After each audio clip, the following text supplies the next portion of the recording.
Assalamualaikum dear students, Allama Iqbal Open University course code 247 Mathematics।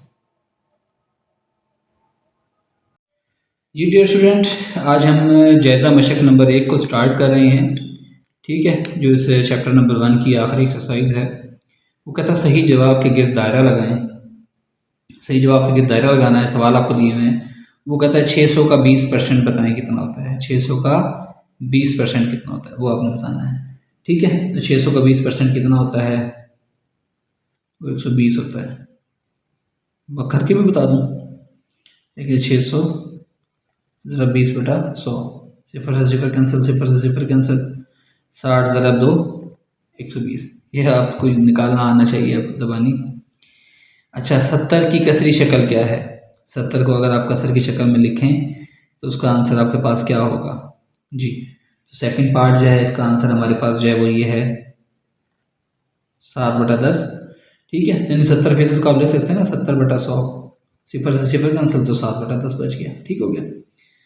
7/20 की फीसद, 7/20 फीसद शक्ल में कैसे लिखेंगे? 7/20 जो है वो फीसद शक्ल में, उसका आंसर हमारे पास क्या है?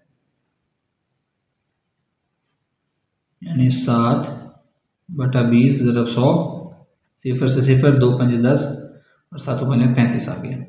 1/3 की फीसद शक्ल क्या है? ठीक है, चौथा पार्ट 33 सही, 1/3 हो गया। 5 0.13 की फीसद शक्ल जो है वो क्या होगी? 0.13 की फीसद शक्ल हमारे पास होगी 13%। ठीक है, मैं आपको हल करके नहीं बता रहा, मैं आपको वैसे बता रहा हूँ। ए निस्बत बी में ए को क्या कहते हैं? ए निस्बत बी के अंदर ए को हम क्या कहते हैं? उसका ऑप्शन उसने दिए में इंतहाई कहते हैं, एंटीसीडेंट कहते हैं, कॉन्सिक्वेंट कहते हैं या दरमियान कहते हैं। तो उसको कहते हैं एंटीसीडेंट, जो मैं आपको पिछले लेक्चर में पढ़ा के भी आया हूँ। ए निस्बत बी की निस्बत में बी को क्या कहते हैं? ए निस्बत बी के अंदर बी को जो हम है वो कॉन्स्टिट्यूएंट कहते हैं, कॉन्सिक्वेंट कहते हैं। ठीक है। अच्छा, उसके बाद नेक्स्ट सवाल है 7वां कि ए निस्बत बी तनासब सी निस्बत डी के तनासब में ए और डी को क्या कहते हैं? ये देखिए, ए और डी को क्या कहते हैं? इन दोनों को मैं आपको पहले बताया था। वो क्या होता है हमारे पास? वस्तें। ये सी पार्ट है, वस्तें।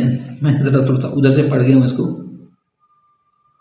ठीक है, आपने पेपर में इतना की गलती नहीं करनी, इसलिए सोच समझ के उसको करना है कि यहाँ से ABC के ऑप्शन आ रहे हैं। अच्छा, अगला पार्ट है हमारे पास कि ए निस्बत बी निस्बत सी निस्बत डी को तनासुब सी निस्बत डी में सी और बी क्या है? ये दोनों क्या हैं? वो मैंने आपको बताया वस्तेन है। अब देखिए, हम सबसे पहले देखेंगे वस्तेन का ए ऑप्शन है तो हम इसको सर्कल कर देंगे। अच्छा, उसी तरह हमारे पास लास्ट पार्ट इसका आ रहा है कि हमारे पास क्या लास्ट पार्ट क्या है? वो ये कहता है कि 75 और 95 की आसान शक्ल क्या है?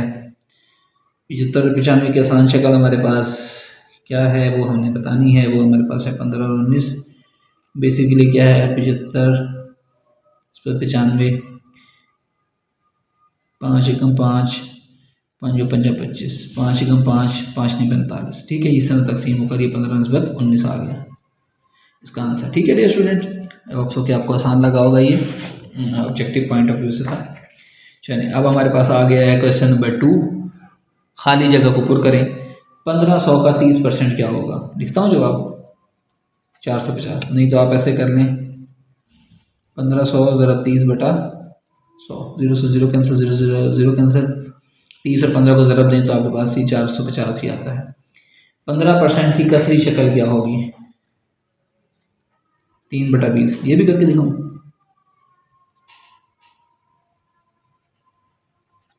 ज़रा 1/100 कर लें या 15/100 कर लें। 5 थी 15, 5 10 और 0। 7/25 की फीसद शक्ल क्या होगी? 28%। कैसे निकाला?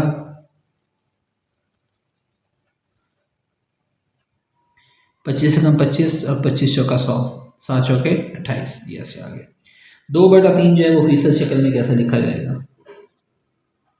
67%। मुझे तो ज़बानी में जहन के अंदर सॉल्व कर लेता हूँ आपको समझाने के लिए। 2/3 ज़रब 100%,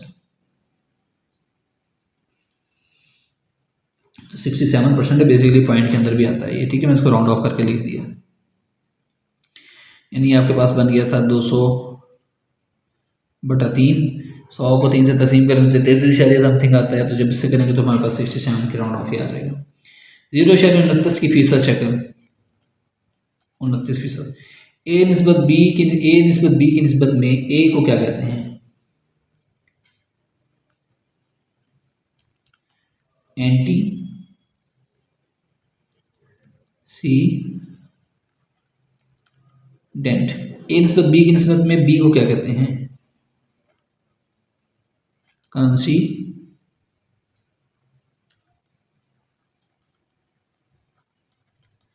क्वेंट। अच्छा, ए निस्बत बी और सी निस्बत डी में ए और डी क्या है?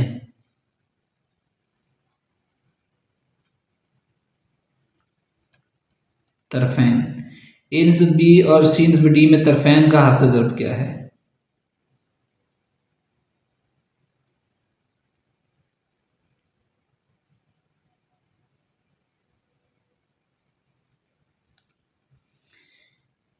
तरफैन का हासिल ज़रा बताएंगे हम इसके अंदर।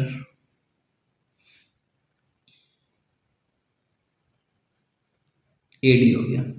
2/3 निस्बत 3/5 की आसान शक्ल क्या है?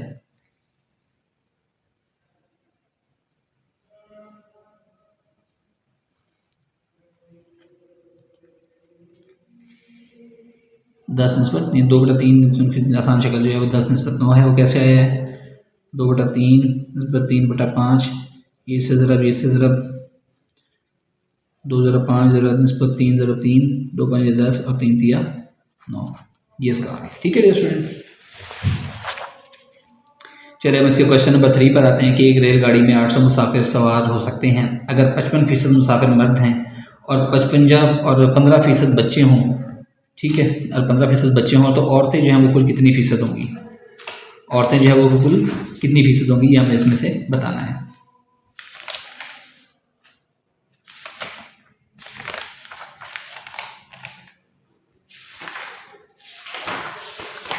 अच्छा, हमने क्या किया? हमने सबसे पहले यहाँ पर लिख दिया कि मुसाफिर मर्दों की तादाद फ़ीसद में कितनी दी हुई है उसने हमें दी हुई है जनाब 55%। ठीक है, ये सवाल की शर्त में मौजूद है। अच्छा, मुसाफिर बच्चों की तादाद कितनी है? 15%। मुसाफिर औरतों की तादाद हमने फ़ीसद में मालूम करनी है, तो वो आपके पास क्या आएगा? 100% में से माइनस कर दें मर्द और माइनस कर दें औरतें, तो ये आपके पास इसका आंसर आ जाएगा 30%। इसका आंसर है कि 30% इसमें औरतें हैं। ठीक है, अब आ जाए क्वेश्चन नंबर 4 के ऊपर। अजीम अपनी आमदनी का 25% किराए मकान पर खर्च करता है, जबकि बकिया रकम का 60% घरेलू अखराजात पर खर्च करता है। अगर इसकी बचत 2100 रुपये हो तो उसकी कुल आमदनी बताएं। देखिए, फ़र्ज़ किया, हम सबसे कहते हैं कि फ़र्ज़ की उसकी आमदनी जो है ना वो एक्स है, जो हमने मालूम करना है। अच्छा, वो किराया मकान पर कितना फ़ीसद खर्च करता है? 75% करता है ऑफ एक्स, यानी कि अपनी आमदनी का 25% उस पर खर्च करता है। इसका क्या मतलब? 25% का क्या हो गया? 25/100 इंटू एक्स, तो ये बन गया 0.25x। क्यों? मैंने आपको बताया था कि जितने नीचे ज़ीरो होते हैं इशारिया यहाँ पर मौजूद है, 2 ज़ीरो तो इशारिया उठकर यहाँ आगे 0.25 आ गया। अब बकिया आमदनी कितनी है? यानी फॉर एग्जाम्पल अगर उसके पास 100% आमदनी है तो उसमें से 25% तो वो मकान के किराए पर खर्च कर रहा है, तो बाकी कितनी बच गई? 75% आमदनी बच गई उसकी। ठीक है, बकिया आमदनी से घरेलू अखराजात का खर्चा हमने निकालना है। बकिया आमदनी से घरेलू अखराजात का खर्चा वो है,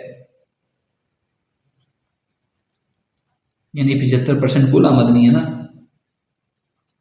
एक्स का 60%, यानी ये जो आपके पास ये बची है अमाउंट जो बकिया आमदनी है, इसका वो 60% जो है वो इसका वो यहाँ पर खर्च करता है। ठीक है, तो ये 75% का 60% कितना बन गया?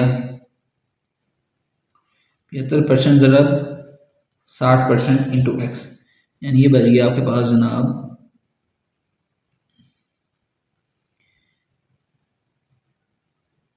75 को लिख सकते हैं इशारिया में 0.75, इसको लिख सकते हैं 0.60 इंटू एक्स।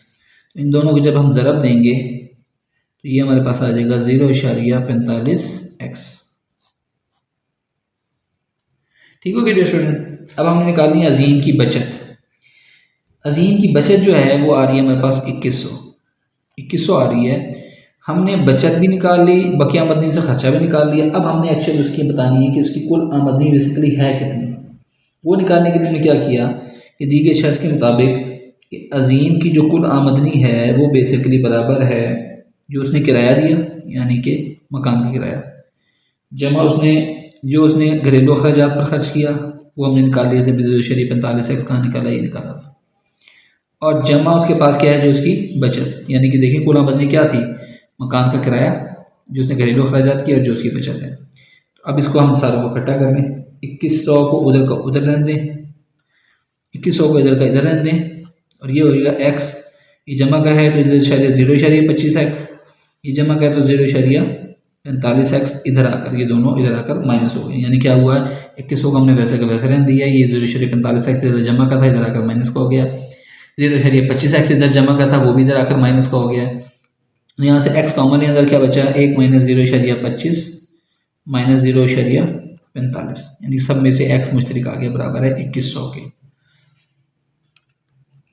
इसमें से जब हम इसको करेंगे मजीद सॉल्व तो ये 1 माइनस 25 और 45 बन जाएगा 0.70 बराबर है 2100 के।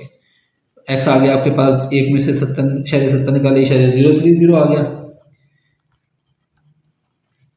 x इसके बराबर आ गया 2100 बटा 0.30, इधर दरब खा रहा था इधर आकर तकसीम हो गया, तो ये बन गया 2100 ज़रब 0.30 को कैसे इशारे जब ख़त्म करते हैं तो जितने इशारे के बाद इनसे होते हैं तो 0 लगा लेते हैं, 3 सते 21,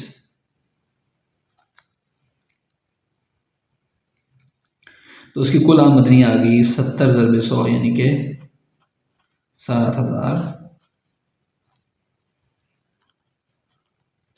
रुपये। तो बस अजीम की